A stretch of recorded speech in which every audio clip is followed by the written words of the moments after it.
ఇంకొక రీతిలో మనం ఆలోచిస్తే,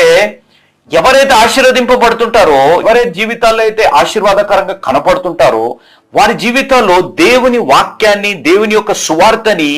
బహిరంగంగా అవిధేయతలో వారు జీవిస్తూ ఉంటారు. మీరు చాలా మంది జీవితాల్లో మీరు గమనించండి, కొంతమంది ఆశీర్వదింపబడ్డట్టు కార్లు, ఇళ్ళు, పెళ్లి, వివాహము, లేకపోతే పిల్లలు, వారు చదువులు, US లో, అమెరికాలలో ఇలా విధంగా చదువుతూ వారు అనుకున్నవన్నీ జరిగిపోతూ ఉన్న పరిస్థితులు ఉన్నప్పుడు,